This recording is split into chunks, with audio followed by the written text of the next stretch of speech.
നമസ്കാരം. ഞാൻ മൊയ്തീൻ ഷാ വിഷനിലേക്ക് എല്ലാവർക്കും സ്വാഗതം. ബഹുമാന്യരെ,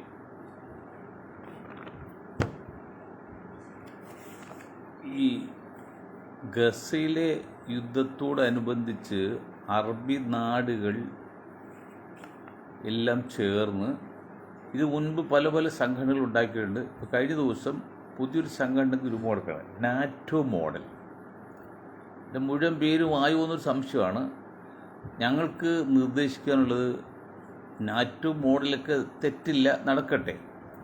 പക്ഷെ അതിൽ മുസ്ലിം എന്നോ ഇസ്ലാം എന്നോ വാക്ക് കടന്നുകൂടാതെ നോക്കണം.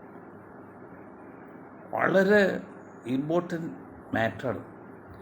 ഇന്ത്യൻ യൂണിയൻ മുസ്ലിം ലീഗ് എന്നൊരു സംഘടന ഇന്ത്യയിൽ 1948 മാർച്ച് 10 ഉണ്ടാക്കി. 80 വർഷം കഴിഞ്ഞിട്ടും ആ സംഘടനക്ക് ഇന്ത്യയിൽ ചുക്കും ചെയ്യാൻ പറ്റില്ല, മാത്രമേ താഴോട്ട് പോകാം. ഇത് പറഞ്ഞാൽ മുസ്ലിങ്ങൾക്ക് ലീഗുകാർക്കൊന്നും മനസ്സിലാവില്ല, അതുകൊണ്ട് ഞാൻ കൂടുതൽ പറയുന്നില്ല. അതുപോലെ അറബി നാടുകളിലെ മുസ്ലിങ്ങൾക്ക് വരരുത്. കാരണം ജപ്പാനും അമേരിക്കയും ബ്രിട്ടനും ഫ്രാൻസും ഇറ്റലിയൊക്കെ ബോംബ് ഉണ്ടാക്കിയാൽ ഒന്നും ക്രിസ്ത്യൻ ബോംബോ അല്ലെങ്കിൽ ബുദ്ധ ബോംബാവില്ല. പാകിസ്ഥാൻ ഉണ്ടാക്കിയാൽ, ഇറാൻ ഉണ്ടാക്കിയാൽ, ഗൾഫ് ഉണ്ടാക്കിയാൽ അത് ഇസ്ലാം ബോംബായിട്ട് പ്രഖ്യാപിക്കണം. അമേരിക്കയിൽ എന്തെങ്കിലും സംഭവം നടന്നാലും അത് ക്രിസ്ത്യൻ സംഭവമല്ല, അത് അമേരിക്കയിലെ ഇതാണ്. ഇസ്രായേൽ ബോംബ് ഒരിക്കലും യഹൂദ ബോംബെന്ന് ആരും പറയാറില്ല. അപ്പം അതൊക്കെ വെച്ച് നോക്കുമ്പോൾ നിങ്ങൾക്ക് ഇടാവുന്നൊരു പേര്, ഞങ്ങളെക്കാൾ ബുദ്ധിമാനാണ്, എത്ര ബുദ്ധിയുള്ള ആൾക്കാർ പങ്കെടുത്ത യോഗമാണത്, അതിലൊന്നും തെറ്റില്ല. ചെളിയവനിലും കഥയുണ്ട്. ഞാൻ ഇത് പറയാൻ കാരണം, സൗദി അറേബ്യയിൽ ഞാൻ ആദ്യമായിട്ട് ഹജ്ജിന് പോയപ്പോൾ 78 പോയപ്പോൾ എനിക്ക് 27 വയസ്സാണ്. അപ്പോൾ അതിന് മുൻപ് ഞാൻ ആ സംഭവം പഠിച്ചിട്ടുണ്ട്. കാരണം ലക്ഷക്കണക്കിന് ഒട്ടകങ്ങൾ, ആടുകൾ, മറ്റു മൃഗങ്ങളെല്ലാം നിർബന്ധ ബലിയുണ്ടല്ലോ, ബലി കഴിച്ചിട്ട് അത് നമ്മൾ അറുത്തിട്ട് ഒരു കഷ്ണം 2 കഷ്ണം ബാക്കിയെല്ലാം അവിടെ ഇട്ടു പോകും. അത് എല്ലാം കഴിയുമ്പോൾ പട്ടാളക്കാർ വന്ന് ബുൾഡോസർ അല്ലെങ്കിൽ പണിക്കാർ വന്നിട്ട് അതെല്ലാം കൊണ്ടുപോയി കിടങ്ങിലിട്ട് മണ്ണിട്ട് പോടും. അപ്പം ഞാൻ ആലോചിക്കണം എന്താണത് പടച്ചവനെ. ആയിരക്കണക്കിന് ലക്ഷക്കണക്കിന് മുസ്ലിം സുഹൃത്തുക്കൾ, സഹോദരങ്ങൾ സുഡാനിലും എത്യോപ്യയിലൊക്കെ പട്ടിണി കിടന്ന് മരിക്കുമ്പോൾ ഇവിടെ ലക്ഷക്കണക്കിന് മൃഗങ്ങളുടെ മാംസം വെറുതെ കുഴിച്ചു കൊടുക്കും. അത് പരിഹാരം കാണണമല്ലോ എന്നുള്ള അർത്ഥത്തിൽ അന്ന് അയ്യങ്കിലി അമീദ് ഹാജി എന്ന് പറഞ്ഞ ഒരാൾ ഞങ്ങളുടെ നാട്ടുകാരാണ്. അദ്ദേഹം ഇവിടുന്ന് കഷ്ടപ്പെട്ട് വർഷങ്ങളെടുത്ത് പാകിസ്ഥാൻ വഴി നടന്ന് സൗദി അറേബ്യയിൽ വെച്ച് എത്തി. അവിടുത്തെ പൗരനായി, അവിടുത്തെ ഒരു അറബി കല്യാണം കഴിച്ച് അറബി പൗരത്വമുള്ള മക്കളൊക്കെ ഡോക്ടേഴ്സ് വലിയ നിലയിലായി. അപ്പോൾ അദ്ദേഹം ഞങ്ങൾ താമസിക്കുന്ന അല്ലെങ്കിൽ ഞങ്ങൾ വെയിറ്റ് ചെയ്യുന്ന കില്ല എന്ന് പറയും, മലബാർ, അവിടെ വരാറുണ്ട്. ഞങ്ങൾ സംസാരിക്കാറൊക്കെ ഉണ്ട്. അതിന് മുമ്പ് എൻ്റെ അമ്മാവൻ്റെ വീട്ടിൽ വന്നിരിക്കും പരിചയമൊക്കെ ഉണ്ട്. ഒരു പൊക്ക പറഞ്ഞ ആളാണ്, നല്ലതാണ്. അതിനൊരു ഭംഗിവാ കൂടി പറയട്ടെ, അദ്ദേഹം ഇങ്ങനെ ചില കുടുംബപരമായ കാരണങ്ങളെ നാട് വീഴേണ്ടി വന്നു. അതൊക്കെ അവർ വ്യക്തിഗത കാര്യം പറഞ്ഞില്ല. അങ്ങനെ നാട് വിട്ടുപോയി വർഷങ്ങളെടുത്തൊരു പാകിസ്ഥാനിൽ, അന്ന് ഇന്ത്യ പാകിസ്ഥാൻ വിഭജനം നടന്നിട്ടില്ല, 48 മുമ്പായി പറഞ്ഞത്. അങ്ങനെ ഒരു വീട്ടിൽ ആശ്രയിച്ച് വീട്ടിൽ ഇങ്ങനെ കഴിയുക, അവിടെ നിന്നാണ് ഭക്ഷണം കിട്ടുന്നത്. അപ്പോൾ ഇദ്ദേഹം താടിക്ക് വളർന്ന് നിലത്ത് മുട്ടാറായി, നല്ല മല്ലനാണ്, ഒരു നല്ല ആരോഗ്യവാനും അതിന് പൊക്കമാണെങ്കിൽ നല്ല ചടിയാണ്. അപ്പോൾ അവിടുത്തെ ഒരു ദിവ്യനായിട്ട് അവിടുത്തെ കണക്കാക്കാണ്. അങ്ങനെ ഇരിക്കെ ആ വീട്ടിലൊരു ആടിന് അസുഖം വന്നു. ആടിന് അസുഖം വന്നപ്പോൾ എല്ലാവരും ദിവ്യൻ അവിടെ ഇരിക്കുകയല്ലേ, ദിവ്യനോട് പറയൂ എന്ന് പറഞ്ഞു. എല്ലാവരും വന്ന് പറഞ്ഞു, തങ്ങളെ അല്ലെങ്കിൽ ഞങ്ങൾ ആടിനൊരു ബുദ്ധിമുട്ട്, എന്തെങ്കിലും ഒന്ന് ചെയ്യണം. അപ്പോൾ ഇദ്ദേഹം പച്ച മലയാളത്തിൽ പറഞ്ഞൊരു ഭാഷ, അള്ളാഹുവാണ് സത്യം. അദ്ദേഹം മരിച്ചതിൻ്റെ ഓർമ്മ ജീവിച്ചില്ല. ഞാൻ 78 കണ്ട്, 2018 പോയപ്പോൾ ഞാൻ കണ്ടായിട്ട് ഓർക്കുന്നില്ല. അദ്ദേഹം പച്ച മലയാളത്തിൽ പ്രാർത്ഥിച്ചു അള്ളാഹുവിനോട്, പടച്ചവനെ, എനിക്ക് ഒരു കഴിവില്ലെന്ന് നിനക്കറിയാം, ഞാൻ വെറും സാധാരണക്കാരൻ, ജീവിക്കാൻ വഴിയില്ലാതെ നാട് വീട്ടിൽ വന്നാൽ കറിയുന്ന മക്കത്തിന് പോകാനുള്ളൊരു നെയ്യത്തിൽ പോരാണ്. ഈ വീട്ടുകാരെനിക്ക് ഭക്ഷണം തരുന്നത്, ഞാൻ വലിയ ദിവ്യനാണെന്ന് അവർ ധാരണ. ഞാൻ പറഞ്ഞിട്ടില്ലെങ്കിൽ അവർ ധരിക്കുക അങ്ങനെയാണ്, താടിയൊക്കെ കാണുമ്പോൾ. പക്ഷെ ഞാനിത് എന്തെങ്കിലും ചെയ്തില്ലെങ്കിൽ എൻ്റെ ഭക്ഷണം മുടങ്ങും. അതുകൊണ്ട് റബ്ബുൽ ഇസ്സത്തായ തമ്പുരാനെ, നീയാണ് എല്ലാത്തിനും മതിയായത്. ഈ ആടിൻ്റെ അസുഖമല്ല, വയറുവേദനയൊക്കെ ആയിരിക്കുമല്ലോ, ഇത് ദഹനക്കെടുക്കുക, എന്തെങ്കിലും ഒരു ആശ്വാസം കൊടുത്തില്ലെങ്കിൽ സത്യം ഞാൻ ഇവിടുന്ന് ഇറങ്ങേണ്ടി വരും, എൻ്റെ ഭക്ഷണം മുടങ്ങും, ബുദ്ധിമുട്ടാണ്. എന്തു ആകട്ടെ, വല്ല എന്തൊക്കെ അരിച്ച് കൊടുത്ത് എണ്ണ കൊടുത്തപ്പോൾ കുറച്ച് കഴിയുമ്പോൾ ആടിൻ്റെ ആ വെപ്പളം മാറി, അദ്ദേഹം ദിവ്യനായി അവരെ വീണ്ടും അംഗീകരിച്ചു.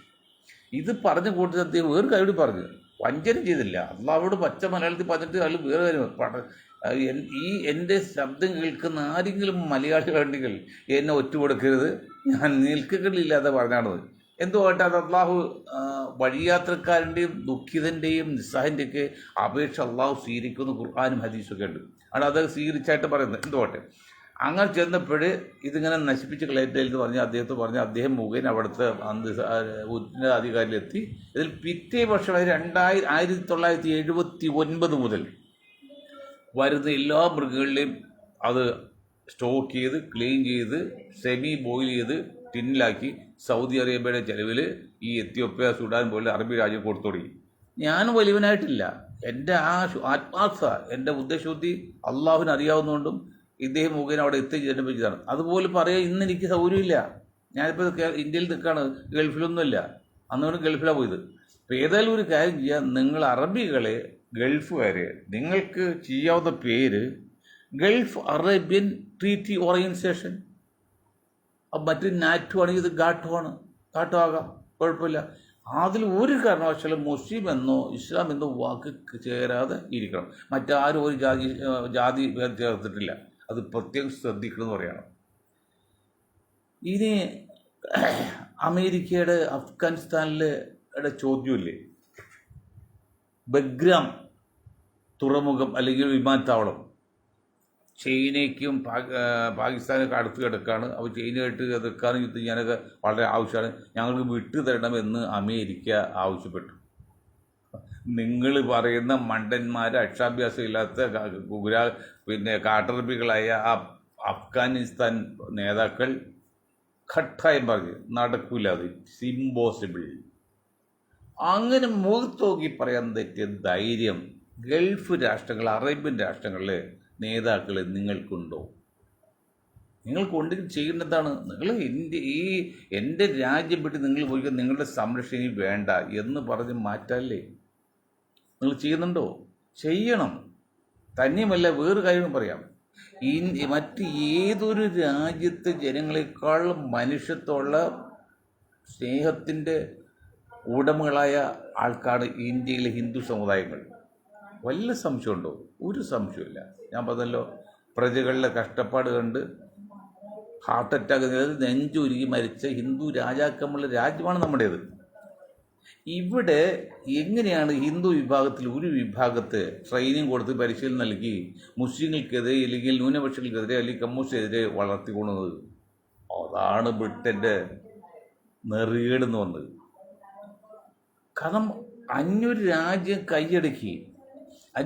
കൈയടക്കിയിട്ട് അവിടെ അവരുടെ ആധിപത്യം നിലനിർത്താൻ വേണ്ടി ഡിവൈഡ് ആൻഡ് റൂൾ എന്നൊക്കെ നിങ്ങൾ പഠിച്ചിട്ടുണ്ടല്ലോ, ഭിന്നിപ്പിച്ച് പിരിക്കുക എന്നുള്ളത്. അങ്ങനെ ഹിന്ദു മുസ്ലിം ലഹളയുണ്ടാക്കി. അത് മാത്രം പോരാ, ഒരു വിഭാഗത്ത് കർശനമായിട്ട് ഹിറ്റ്ലറിസം പോലെ ട്രെയിനിങ് കൊടുത്ത് അങ്ങനെ ബ്രിട്ടൻ അനുകൂലമായിട്ടും ഇവിടുത്തെ മുസ്ലിങ്ങൾക്കെതിരെ വളർത്തി കൊണ്ടുവന്നു.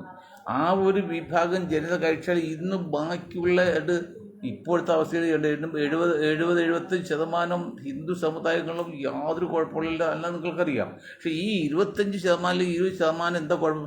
ഈ ബ്രിട്ടൻ കൊടുത്ത ട്രെയിനിങ്ങും അവരുടെ ദുഷ്ടത്തരാണ്.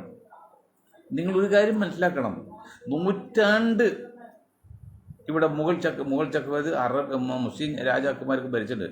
അന്നൊന്നും സമുദായ ലഹള ഉണ്ടായിട്ടില്ല. യുദ്ധം ഉണ്ടായിട്ടുണ്ട്. യുദ്ധം ഉണ്ടായതെല്ലാം ഹിന്ദു രാജാക്കന്മാർ തമ്മിലും അല്ലെങ്കിൽ മുസ്ലിം രാജാക്കന്മാർ തമ്മിലൊക്കെ അല്ലാതെ മുസ്ലിം ഹിന്ദു യുദ്ധവും അല്ലെങ്കിൽ ഹിന്ദു മുസ്ലിം യുദ്ധം ഒന്നും ഉണ്ടായിട്ടില്ല. പിന്നെ ചില യുദ്ധങ്ങൾ വരും. ആ യുദ്ധങ്ങൾ മലബാർ ലഹള പോലെ. മലബാർ ലഹള വാസ്തവം പറഞ്ഞാൽ സ്വാതന്ത്ര്യ സമരമാണെന്നൊക്കെ പറഞ്ഞതാണ് ഇപ്പോൾ ചില അംഗീകരിക്കണമെങ്കിലും. പക്ഷെ അത് ഗതികേടിന് അത് ഹിന്ദു മുസ്ലിമായിപ്പോയി. എന്നുവെച്ചാൽ തൊഴിലാളി മുഴുവൻ മുസ്ലിങ്ങളും മുതലാളിമാർ മുഴുവൻ ഹിന്ദുക്കളായിപ്പോയി. അപ്പോൾ രണ്ട് ഗ്രൂപ്പ് തിരിഞ്ഞ് ഡൈവേർട്ട് ചെയ്ത് അങ്ങനെ വന്നു പോലെ ചില സ്ഥലങ്ങളുണ്ടായിരിക്കാം. മൊത്തത്തിൽ ഹിന്ദു സമുദായം ഒരിക്കലും മുഗൾ ചക്രവർത്തിമാർക്കെതിരെയോ അല്ലെങ്കിൽ അറബ്യൻ മുസ്ലിം രാജാക്കന്മാരെതിരെയോ ഒരു പരാതി ഉന്നയിച്ചില്ല, ഒരു യുദ്ധത്തിനും പോയിട്ടില്ല. കേവലം ബ്രിട്ടീഷുകാർ വന്ന 200 വർഷം കൊണ്ടാണ് ഇന്ത്യയിൽ ഈ സംഘർഷങ്ങളും സംഘടനകളും സമുദായ സ്പർദ്ധയൊക്കെ ഉണ്ടാക്കിയത്. ആ നെറികെട്ട വർഗത്തിന് പറയാൻ പാടില്ല, രാജ്യത്തിലെ അവരാണ്. അന്യ നാട്ടിൽ പോയിട്ട് കക്കാലായിരുന്നു. നമ്മുടെ കോഹിനൂർ രത്നം വിലമതിക്കാൻ പറ്റാത്തത്, വിലനിശ്ചയിക്കാൻ പറ്റാത്ത അപൂർവ വസ്തു എന്നാണ്. അത് കൊണ്ടുപോയില്ലേ, ഇവിടെ നിന്ന് കട്ടുകൊണ്ടുപോയില്ലേ? അങ്ങനെ അങ്ങനെ അങ്ങനെ ഇവിടുന്ന് സമ്പത്ത് കണ്ടുകൂടാൻ വേണ്ടിയില്ലേ നിലമ്പൂർ തീവണ്ടിയൊക്കെ ഉണ്ടാക്കിയത്. എന്നിട്ട് ആ വിഭാഗമാണ് ഒരു വിഭാഗത്തിൽ, മറ്റു വിഭാഗമാണ് അമേരിക്ക. ഇവിടെ നിങ്ങൾ ശ്രദ്ധിക്കണം, അമേരിക്കയിൽ ജനങ്ങളല്ല, ബ്രിട്ടനിലെ ജനങ്ങളല്ല, അവിടുത്തെ ഭരണാധികാരികൾ, അധികാരമോഹികൾ, ഇന്നോതെ അന്നോതെ. പക്ഷെ ആ ബ്രിട്ടൻ ഒരു കാര്യം ചെയ്ത് പലസ്തീനെ അംഗീകരിച്ചുകൊണ്ട് സപ്പോർട്ട് ചെയ്തു. അതിനെ ഇസ്രായേൽ പറഞ്ഞത് നിങ്ങൾ തീവ്രവാദികളെ അനുകൂലിക്കുകയാണ്, ഞാൻ സമ്മതിക്കില്ല എന്ന് പറഞ്ഞു. ആരോടോ ഈ ഇസ്രായേൽ തൻ്റെയൊക്കെ ജീവൻ ഏതാനും നിമിഷങ്ങളിൽ തീരാൻ പോലെ അത് രോഗമായി പല പല അസുഖങ്ങളായി നിരാശയായി പട്ടാൾക്കാർ ഇപ്പോൾ എത്രച്ചാവും. എന്നിട്ട് എല്ലാം ചെയ്യുന്നത് ഇസ്രായേൽ വിജയിച്ച് 100% വിജയിച്ചു എന്നുള്ള ഇവിടെ ഇരിക്കുന്നത്. നമ്മളിപ്പോൾ ഇസ്രായേലിനെതിരെ മത്സരിക്കുകയും പലസ്തീൻ അനുകൂലമായിട്ട് സംസാരിക്കേണ്ട കാര്യമൊന്നുമില്ല. പക്ഷെ നിഷ്പക്ഷമായി ചിന്തിക്കുന്ന ഒരു ഇന്ത്യൻ പൗരന് പലസ്തീനിൽ കാര്യങ്ങൾ സപ്പോർട്ട് ചെയ്ത് വരും. അങ്ങനെയാണ് മന്ത്രി കെ സുധാകരനൊക്കെ സപ്പോർട്ട് ചെയ്യുക. അല്ലാതെ അവരും മുസ്ലിം അനുകൂലമായിട്ടോ അല്ലെങ്കിൽ ഹിന്ദു വിരോധിയായി ഇസ്രായേൽ വിരോധിയായിട്ടൊന്നുമില്ല. അതാണ് ഇത്. അപ്പം ആ നിലക്ക് സംഘടിപ്പിച്ച് മുന്നോട്ട് പോകുകയില്ലെങ്കിൽ എന്താണ് ബുദ്ധിമുട്ട്? എന്നിട്ടും ഈ അറബി രാജ്യങ്ങൾ, ഈജിപ്തുണ്ട്, ഇറാനുണ്ട്, തുർക്കിയുണ്ട്, അവർക്കൊക്കെ കുറേ പട്ടാളമുണ്ട്. ബാക്കിയുള്ളവർക്ക് പട്ടാളം അങ്ങനെ ഇല്ല. വല്ലവരും കാശ് കൊടുത്ത് യന്ത്രം വാങ്ങിച്ചു വെച്ചതല്ല, യുദ്ധപരിചയമൊന്നുമില്ല. ഇതെന്ന് നിങ്ങൾ എന്താണ് ഈ കാത്തിരിക്കുന്നത്?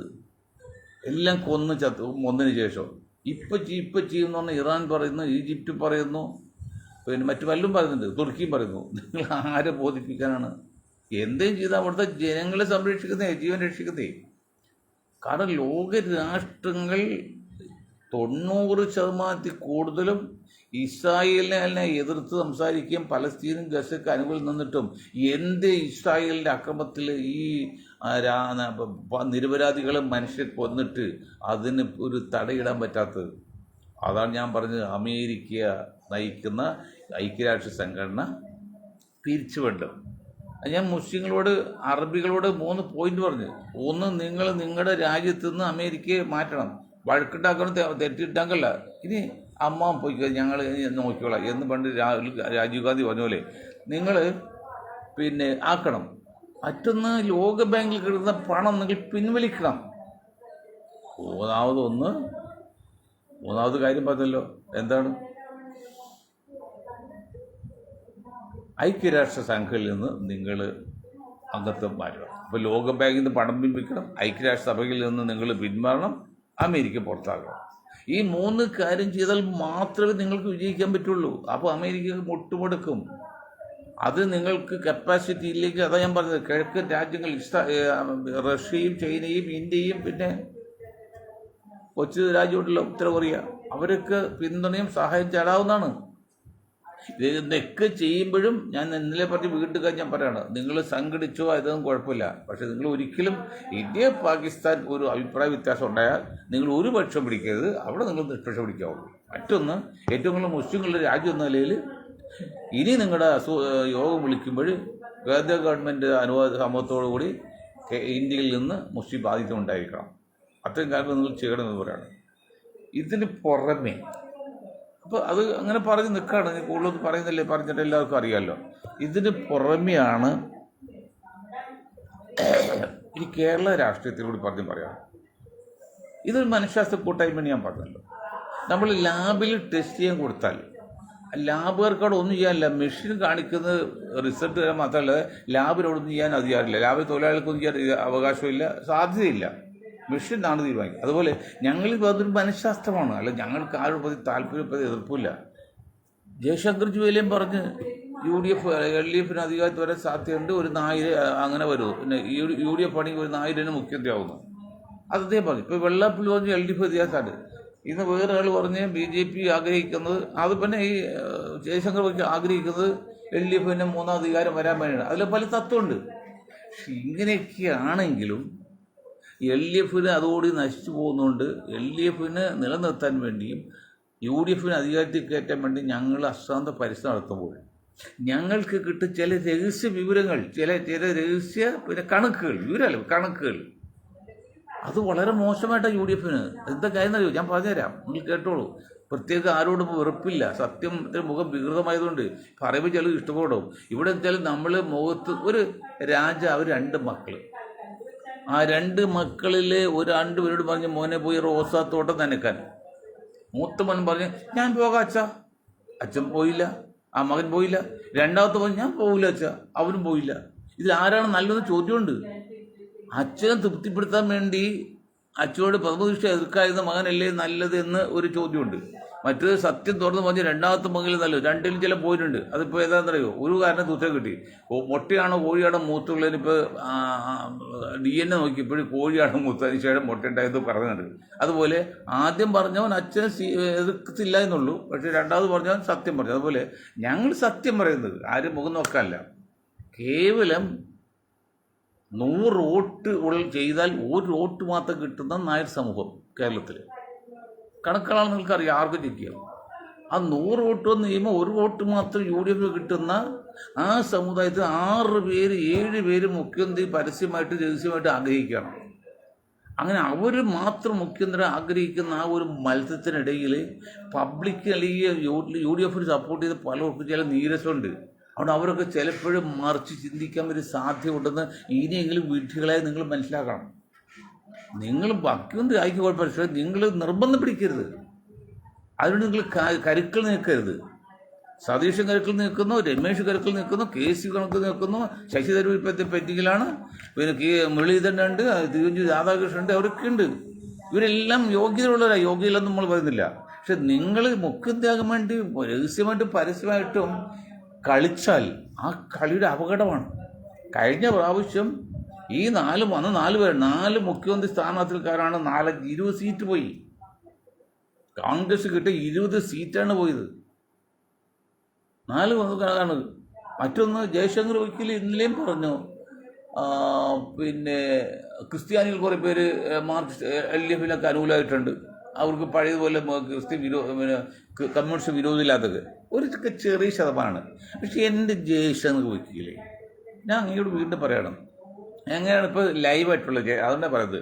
മറ്റേ വീട്ടിലിരിക്കുന്ന ഒരു വചനമല്ലേ, കഴിഞ്ഞ 2 പഞ്ചായത്ത് ഇലക്ഷനിലും 2 അസംബ്ലി ഇലക്ഷനിലും LDFന് നല്ല ഭൂരിപക്ഷം കിട്ടി. എന്നാൽ 2 അസംബ്ലി പാർലമെൻറ്റ് ഇലക്ഷനിലും LDFന് പ്രതീക്ഷ കിട്ടില്ല. കഴിഞ്ഞ പ്രാവശ്യം 1 സീറ്റ് കിട്ടി, ഇത്തന്നെ 1 സീറ്റുള്ളൂ, 1 സീറ്റ് BJP പോയത്. അപ്പോൾ ഈ അമ്പലത്തിൻ്റെ ശബരിമലയുടെ അനുകൂലമാണെങ്കിൽ പാർലമെൻറ്റിലേക്ക് ശബരിമല അനുകൂലിക്കും, UDFനെ എതിർക്കും, അനുകൂലിക്കും. പക്ഷേ ഇലക്ഷൻ വരുമ്പോൾ ഈ പഞ്ചായത്തിലും അസംബ്ലിയിലേക്കും UDFനെ എതിർക്കും. അതെന്ത് നീതിയാണ്? അതെന്ത് ദൈവനീതി? അത് ദൈവനീതിയല്ല ചെയ്യണ്ടേ. അതല്ല കാരണം. ക്രിസ്ത്യൻ സമുദായം കമ്മ്യൂണിസ്റ്റ് ആയിട്ട് അനുവായിട്ടില്ല. അറബിക് സർവകലാശാല തുടങ്ങാൻ വേണ്ടി സച്ചർ കമ്മിറ്റിയിൽ പറയുന്ന നിർദ്ദേശം ഒന്നായി ഇടതുപക്ഷം ഭരിക്കും പാലളി ബോബൂട്ടി അതിനൊരു ഓർഡർ ഇട്ടിട്ട് അത് ശേഷം വന്ന ഉമ്മൻചാണ്ടി സർക്കാർ നിശ്ചിതമായിട്ട് കുഞ്ഞാക്ക് ഉൾപ്പെടെയുള്ള കോൺഗ്രസ് നേതാക്കളും കൂടി അത് എതിർത്തു മാത്രമല്ല പാര് വെച്ച് തകർത്ത് കളഞ്ഞു. എന്ത് ന്യായമോ ലീഗുകാരെ? വീണ്ടും നിങ്ങളെന്താ ഉത്തരം പറയുന്നല്ലോ?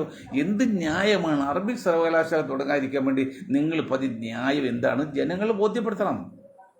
അങ്ങനെ 4 പ്രാവശ്യം 10,000-കണക്കിന് മുസ്ലിങ്ങൾ ഉത്തരേന്ത്യ എന്നല്ല, ഉത്തര കേരളത്തിൽ നിന്ന്, വടക്കൻ കേരളത്തിൽ നിന്ന് തിരുവനന്തപുരത്ത് വന്ന് സഭ നടത്തിയില്ലടോ. രമേശ്, KC വേണുഗോപാൽ, മുരളീധർജി, ഉമ്മൻജി മരിച്ചുപോയി, പിന്നെ മാണിജി മരിച്ചുപോയി, ലീഗിൻ്റെ ആൾക്കാർ. ഒരു ഉത്തരം നിങ്ങൾ പറഞ്ഞോ? രമേശിക്കൊക്കെ മുഖ്യമന്ത്രിയാകാൻ വലിയ ആഗ്രഹമായിരുന്നല്ലോ. രമേശിനെ പറ്റിയ ഏറ്റവും അപകടം എന്ന് വെച്ചാൽ അദ്ദേഹം നായർ സമുദായത്തെ ഒരു കോക്കസിൻ്റെ ആളായി പ്രഖ്യാപിച്ചാണ് പുള്ളിക്ക് പറ്റിയ ക്ഷീണം. ആ ക്ഷീണം ഇനി ഒരിക്കലും മാറിയില്ല. അതുകൊണ്ട് തൽക്കാലം മുഖ്യതാ പ്രശ്നമില്ല. അങ്ങനെ നിൽക്കുമ്പോൾ നിങ്ങൾക്ക് ആഗ്രഹം ഉണ്ടായിരുന്നെങ്കിൽ അവർ വന്ന് സമരം നടത്തിയപ്പോൾ ഒന്ന് അന്വേഷിക്കണ്ടേ, ആ പന്തലൊന്ന് പോകണ്ടേ, എന്താ നിങ്ങളുടെ ആവശ്യം? അപ്പോൾ അവർ പറയും സർവകലാശാലയാണ്, ഓക്കെ പരിഹരിക്കാം. പറഞ്ഞോ നിങ്ങൾ? കുഞ്ഞാക്ക് പറഞ്ഞോ? ഞാൻ വേങ്ങരയിൽ കുഞ്ഞാക്ക മത്സരിക്കുമ്പോഴേ പാർലമെൻറ്റിൽ പോയ വേങ്ങര ഇലക്ഷനിൽ ഞാനവിടെ പിന്തുണ കൊടുത്തു സ്ഥാനത്ത്. അന്ന് മലപ്പുറത്ത് കുന്നുംപുറത്ത് പത്രസമ്മേളനത്തിൽ വ്യക്തമായിട്ട് എല്ലാ ചാനലും റിപ്പോർട്ട് ചെയ്ത് നിങ്ങളത് വില കൊടുക്കുന്നു. ഇപ്പോഴും വില കൊടുത്തുകൊണ്ടിരിക്കുക. ഇപ്പോഴും അന്ധമായിട്ട് കുഞ്ഞാക്കാക്കും ലീഗിനൊക്കെ ധാരയോടെ എങ്ങനെയെങ്കിലും ഇത്തവണ UDF പൊങ്ങിപ്പോന്നോളും. ഇത് തന്നെ കഴിഞ്ഞ 2 പ്രാവശ്യം വിചാരിച്ചു.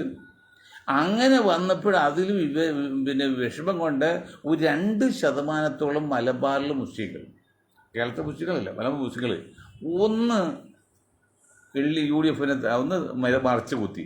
ആ മറച്ചു കുത്തിയതിൻ്റെ ഫലമാണ് 99 സീറ്റായത് എൽ ഡി എഫ് ഈ പ്രാവശ്യം. കഴിഞ്ഞ വർഷത്തെ 80-90 എന്നല്ലേ ഉണ്ടായത്. അല്ല കമ്മ്യൂണിസ്റ്റ് പാർട്ടി കൂടുതലായിട്ടും കോൺഗ്രസിൻ്റെ വോട്ട് കുറഞ്ഞിട്ടൊന്നുമല്ല. അതായത് 60ഓളം സീറ്റുകൾ ജയിക്കുന്നത് 500-നും 2000 അടക്കമാണ്. കണക്കുണ്ടല്ലോ സാർ രമേശ് ജി, സതീശൻ ജി. 500ഓളം ജയിച്ചിരിക്കുന്ന 60ഓളം സീറ്റിൽ ജയിച്ചിരിക്കുന്നത് 500-2000 വോട്ടാണ്. അപ്പോൾ ഒരു മണ്ഡലത്തിൽ 2 മുസ്ലിങ്ങൾ പ്രത്യേകിച്ച് 2% മാറിക്കഴിഞ്ഞാൽ 500-600 വോട്ട് മാറിയാൽ ഓട്ടോമാറ്റിക്കായിട്ട് ഒരു വോട്ട് മാറി 2 വോട്ട് ഫലം നിങ്ങൾക്കറിയാമല്ലോ. അങ്ങനെ കിട്ടിയതല്ലേ. കമ്മ്യൂണിസ്റ്റ് പാർട്ടി ഇവിടെ വളർന്നിട്ടൊന്നുമില്ല, അതാ കിട്ടി. അത് ജയശങ്കർ വക്കീൽ ഇപ്പോഴും മനസ്സിലാകുന്നില്ല, മനസ്സിലാകാൻ പുള്ളി പറയില്ല. മുസ്ലിങ്ങൾ അങ്ങനെ തന്നെയാണ് കമ്മ്യൂണിസ്റ്റ് പാർട്ടി ഭരണത്തിൽ കയറി കഴിഞ്ഞാൽ ജയശങ്കർ വക്കീൽ പറയുമോ? വക്കീൽ എത്ര ബുദ്ധിപൂർവ്വമാണ് ആ സ്വന്തം സമുദായത്തിൻ്റെ വളർച്ചയ്ക്കും സംഘപരിവാറിൻ്റെ വളർച്ചയ്ക്കും വേണ്ടി പ്രവർത്തിക്കുന്നത്. ആയിക്കോട്ടെ, അത് എത്ര പണ്ട് സുരേഷ് ഗോപി തൃശ്ശൂർ മത്സരിക്കാൻ വേണ്ടി 10 വർഷം മുമ്പായിട്ട് ശ്രമം നടത്തിയതാണ്. അതുപോലെ ഇദ്ദേഹം ശ്രമം നടത്തിയിട്ടിരിക്കുകയാണ് എങ്ങനെയെങ്കിലും BJP വളർത്തിയെടുക്കുന്നത്. ആയിക്കോട്ടെ, അതിൽ ഞാൻ കുറ്റം പറഞ്ഞില്ല, അവരവരുടെ ലക്ഷ്യമല്ലേ. ഇത് UDF നേതാക്കൾ മനസ്സിലായില്ല. പ്രത്യേകിച്ച് മനസ്സിലാക്കേണ്ട കാര്യം ലീഗുകാരും മനസ്സിലായില്ല. പണ്ട് സിനിമ പാട്ട് പറയല്ലേ, എല്ലാം കാണേണ്ടവൻ എൻ്റെ കാര്യം കാണുന്നില്ലല്ലോ എന്നൊരു പാട്ടുണ്ട്. അതുപോലെ ഇതെല്ലാം കണ്ട് ചെയ്യേണ്ടത് മുസ്ലിം ലീഗിലെ മന്ദബുദ്ധികളായ നേതാക്കളാണ്. പക്ഷെ ആ മന്ദബുദ്ധികൾ നേതാക്കൾ ഇത് കണ്ടില്ല. എന്തൊരു ന്യായം പറയുന്നവള് മുസ്ലിം സമുദായത്തിൽ പറയൂ, എന്തുകൊണ്ട് അറബിക് സർവകലാശാല? കാരണം 10,000 പേര് പോലും സംസാരിക്കാത്ത സംസ്കൃത സർവകലാശാല നിങ്ങൾ ഈ ടീമോ ബഷീർ സാഹിബ് നിങ്ങൾ നേതൃത്വം നടത്തിയില്ലേ? അതിൽ ഒരു തെറ്റും വരുന്നില്ല. ഏത് ഭാഷ പഠിക്കുന്നു ആർക്കും നല്ലതാണ്, ഏത് പറ്റാണ്. ഒരു ഭാഷ ഒരു ജാതി കുത്തകയല്ല, ലോകത്തിൻ്റെയാണ്. അതുകൊണ്ട് സംസ്കൃത സർവകലാശാല തുടങ്ങിയാൽ ഒരു തെറ്റുമില്ല. പക്ഷെ അത് 10,000 പേരും ഉച്ചരിക്കാത്ത ഭാഷയാണത് ഇന്ത്യയിൽ. ഇതുകൊണ്ട് 200 കോടി ജനങ്ങൾ ഉപയോഗിക്കുന്ന അറബി തന്നെ ലോക വ്യാപകമായിട്ട്. ഇനി അറബി സർവകലാശാല തുടങ്ങിയാൽ അതിനാർക്കാണ് മെച്ചം? ഇവിടുത്തെ ഉയർന്ന സമുദായമായ നായർ സമുദായത്തിന് ഉയർന്ന സമുദായമായ റോമൻ കാത്തലിക്കാണ്. ഗൾഫിലേക്ക് അവരാണ് ഉന്നത ജോലി വഹിക്കുന്നത്. ഈ മുസ്ലിങ്ങൾ അവിടെ ചെന്ന് ഇപ്പോഴും പെട്ടിക്കടി നന്നാക്കലും അല്ലെങ്കിൽ വണ്ടി ഓടിക്കലും ഡ്രൈവറും ഒക്കെയാണ്. അല്ല വലിയ ബുദ്ധിമുട്ടും വളരെ കുറച്ചുള്ളൂ. അതുകൊണ്ട് നേട്ടം അവർക്ക് എന്നിട്ട് പോലും അനുഭവിച്ചില്ലെന്ന്. അപ്പോൾ കോൺഗ്രസിൻ്റെ തെമ്മാടത്തിന് മനസ്സിലായില്ലേ? ലീഗിൻ്റെ ബുദ്ധിമോശം മനസ്സിലായില്ലേ? കുഞ്ഞാക്ക നിങ്ങൾ പറയണം, വൈ നോട്ട്, എന്തുകൊണ്ട്?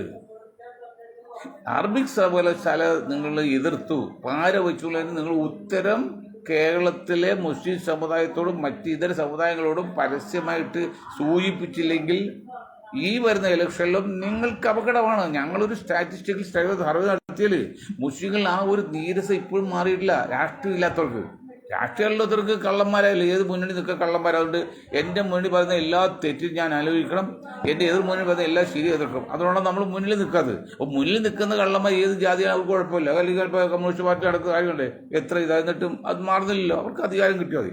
അല്ലാത്ത നിഷ്പക്ഷമതികളുണ്ട്, അത് കോടിക്കണക്കുണ്ട് കേരളത്തിൽ മുസ്ലിങ്ങൾ, ഒരു കോടിയോളം വരും. അതാ കളി. കുഞ്ഞാക്ക് ഇപ്പോഴും മനസ്സിലാകുന്നില്ലല്ലോ എന്തുകൊണ്ടാണ് അറബിക് സർവകലാശാല വാങ്ങാനത്.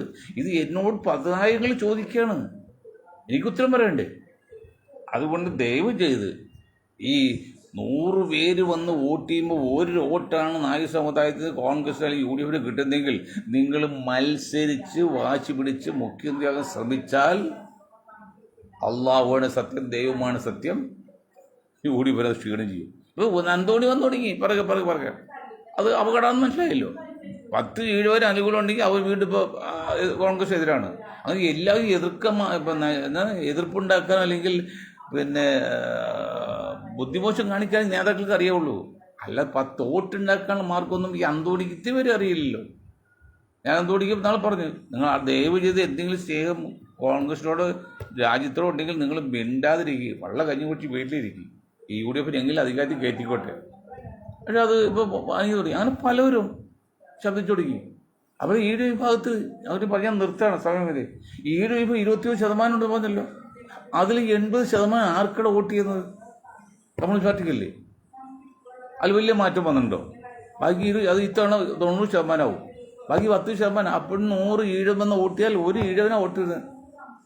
UDF 100 ഈഴമെന്ന് വോട്ട് ചെയ്യുമ്പോൾ ഒരു വോട്ട് കിട്ടുന്നത്. എന്നിട്ടാണ് അടൂർ പ്രകാശൊക്കെ മുഖ്യമന്ത്രിയാകാൻ ശ്രമിക്കുന്നത്. അടൂർ പ്രകാശ് എവിടെ നിന്നാലും ജയിക്കും, അതൊരു അണ്ടർസ്റ്റാൻഡിംഗ് ആണ്. രമേശ് ചെന്നിത്തല നിൽക്കുമ്പോൾ 10,000 വോട്ട് ഭൂരിപക്ഷം, മറ്റേ ആരിൽ നിന്ന് ഒരു 1000 വോട്ട് ഭൂരിപക്ഷം. അവിടെ കിട്ടുന്ന 10,000 RS വോട്ട് രമേശ് കിട്ടും. അതൊക്കെ ഒരു അണ്ടർസ്റ്റാൻഡിങ് ആണ്. അങ്ങനെ കുഞ്ഞാക്കെ വിൽപ്പന പലരും ചെയ്യണമെന്ന് പറയട്ടോ, കോലീബി സഖ്യം പോലെ. അതൊക്കെ അടവ് നയമാണ്, കുറ്റമൊന്നുമല്ല. അങ്ങനെയൊക്കെ മാറ്റിവെച്ച് ജനങ്ങൾ വിഡ്ഢിയാക്കിക്കൊണ്ട് നിങ്ങൾ ഭരിക്കാതെ നടക്കൂലത്. അപകടത്തിലേക്കാണ് പോകുന്നത് കേരള രാഷ്ട്രീയം, പ്രത്യേക UDF. നിങ്ങൾ കുറച്ചുകൂടി കാര്യങ്ങൾ വിശദമായിട്ട് പഠിച്ച് ആത്മാർത്ഥമായിട്ട് സഹകരിച്ച് ആ വാശിയൊക്കെ മാറ്റിവെച്ച് 2 ടേമിൽ കൂടി ജയിച്ചൊരു പരമാവധി മാറ്റി അങ്ങനെയൊക്കെ സ്ഥാനമാനങ്ങൾ കൊടുക്കുമ്പോൾ ജനസംഖ്യക്ക് ആനുപാതികമായിട്ട് കൊടുക്കുകയും പല പ്രാവശ്യം മത്സരിച്ച കാട്ടുകള്ളന്മാരെ മാറ്റുന്നത് ചെയ്തിട്ട് ആ അന്തോണിയെ പോലെ നിർഗുണന്മാരെയൊക്കെ പാർട്ടിയിൽ നിന്ന് പുറത്താക്കി ചാണകം വെള്ളം അടിച്ചാൽ മാത്രമേ എന്തെങ്കിലും സാധ്യമുള്ളൂ. അല്ലെങ്കിൽ ഞങ്ങളുടെ അധ്വാനം വെറുതെ പോകും. ആൾക്ക് കുറച്ച് താല്പര്യമൊന്നുമില്ല. UDF ജയിച്ചില്ലെങ്കിൽ LDF ജയിക്കും. BJP തവണ ഓടിയും ജയിക്കാൻ സാധ്യതയില്ല. അങ്ങനെ LDF ജയിച്ചാൽ LDF നശിക്കും, UDF നശിക്കും. അവരെല്ലാം ചന്തയിൽ പൊടിയും തട്ടി നേരെ BJPയിൽ പോകും.